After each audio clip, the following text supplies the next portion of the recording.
ರಾಜ್ಯದಲ್ಲಿ ಜೋರಾಯಿತು ರೆಸಾರ್ಟ್ ನ ಪಾಲಿಟಿಕ್ಸ್. ನಾಳೆ ವಿಧಾನ ಪರಿಷತ್ 7 ಸ್ಥಾನಗಳಿಗೆ ಎಲೆಕ್ಷನ್ ಅನ್ನ ಮಾಡಿಕೊಳ್ಳಲಾಗುತ್ತೆ. ಕಾಂಗ್ರೆಸ್ ವೋಟಿಂಗ್ ಭೀತಿ ಈಗ ಎದುರಾಗ್ತಾ ಇದೆ. ಶಾಸಕರಿಗೆ ಡಿಕೆ ಪಾಠವನ್ನ ಕೂಡ ಮಾಡ್ತಾ ಇದ್ದಾರೆ. ಯಾವ ರೀತಿಯಾಗಿ ವೋಟಿಂಗ್ ಅನ್ನ ನಾವು ಭದ್ರವಾಗಿ ಇರಿಸಿಕೊಳ್ಳಬೇಕು ಅಂತ.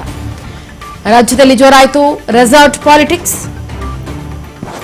ನಾಳೆ ವಿಧಾನ ಪರಿಷತ್ 7 ಸ್ಥಾನಗಳಿಗೆ ಎಲೆಕ್ಷನ್. ಕಾಂಗ್ರೆಸ್ ವೋಟಿಂಗ್ ಭೀತಿ, ಶಾಸಕರಿಗೆ ಡಿಕೆ ಪಾಠ. ರೆಸಾರ್ಟ್ನಲ್ಲಿ ನೂತನ ಕೈ ಶಾಸಕರಿಗೆ ಮತಪಾಠ. ಯಾರಿಗೆ ಮತ ಹಾಕಬೇಕು ಅಂತ ಶಾಸಕರಿಗೆ ನಿರ್ದೇಶನ. ಯಾರಿಗೆ ಮತ ಹಾಕಬೇಕು ಅಂತ ನಿರ್ದೇಶನವನ್ನು ನೀಡಲಾಗ್ತಾ ಇದೆ. ಬಿಡದಿಯ ಖಾಸಗಿ ರೆಸಾರ್ಟ್ನಲ್ಲಿ ನಡೆದಂತಹ ಸಿಎಲ್ಪಿ ಸಭೆಯಲ್ಲಿ ಖಾಸಗಿ ರೆಸಾರ್ಟ್ನಲ್ಲಿರುವ ಕೈ ಶಾಸಕರಿಗೆ ಪಾಠವನ್ನ ಮಾಡಿದ್ದಾರೆ. ಜೂನ್ 18ರಂದು ನಡೆಯಲಿರುವಂತಹ ಪರಿಷತ್ ಚುನಾವಣೆ. ರಾಜ್ಯದಲ್ಲಿ ಜೋರಾಗ್ತಾ ಇದೆ ರೆಸಾರ್ಟ್ನ ಪಾಲಿಟಿಕ್ಸ್.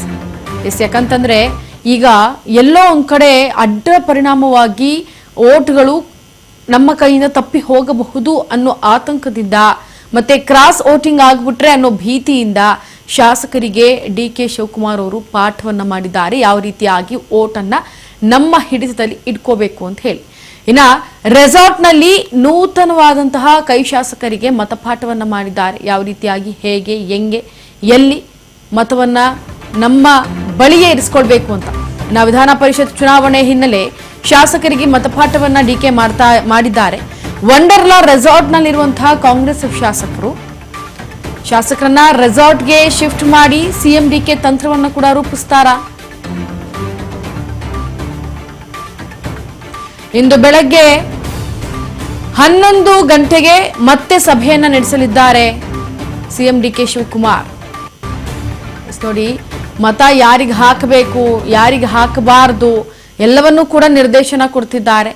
ರೆಸಾರ್ಟ್ನಲ್ಲಿ ನೂತನ ಕೈ ಶಾಸಕರಿಗೆ ಮತಪಾಠವನ್ನು ಕೂಡ ಮಾಡಿದ್ದಾರೆ.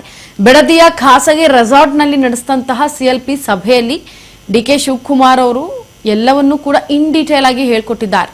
ಇನ್ನು ಜೂನ್ 18ರಂದು ನಡೆಯಲಿರುವಂತಹ ಪರಿಷತ್ ಚುನಾವಣೆಯಲ್ಲಿ ಸಂಬಂಧಪಟ್ಟಂತೆ ಈ ಹಿನ್ನೆಲೆಯಲ್ಲಿ ಶಾಸಕರಿಗೆ ಮತಪಾಠವನ್ನ ಮಾಡಿರೋದು. ವಂಡರ್ಲಾ ರೆಸಾರ್ಟ್ನಲ್ಲಿರುವಂತಹ ಕಾಂಗ್ರೆಸ್ ಶಾಸಕರಿಗೆ ಯಾವ ರೀತಿಯಾಗಿ ನಾವು ಟಾರ್ಗೆಟ್ ಅನ್ನ ಮಾಡಬೇಕು ಅಥವಾ ಆ ಒಂದು ಮತವನ್ನ ಯಾವ ರೀತಿಯಾಗಿ ನಮ್ಮ ಹಿಡಿತದಲ್ಲಿ ಇಟ್ಕೋಬೇಕು ಅನ್ನೋದನ್ನ ಡಿಕೆ ತಂತ್ರವನ್ನ ರೂಪಿಸ್ತಾ ಇವತ್ತು ಬೆಳಗ್ಗೆ 11 ಗಂಟೆಗೆ ಮತ್ತೆ ಸಭೆ ನಡೆಸ್ತಾರೆ ಸಿಎಂ ಡಿಕೆ ಶಿವಕುಮಾರ್. ಸದ್ಯ ನಿನ್ನೆ ಎಲ್ಲ ಸಿಎಲ್ಪಿ ಮೀಟಿಂಗ್ ಆಗಿರೋದು. ಆ ಮೀಟಿಂಗ್ ನಲ್ಲಿ ಬಂದಿರುವಂತಹ ಸಂದೇಶಗಳು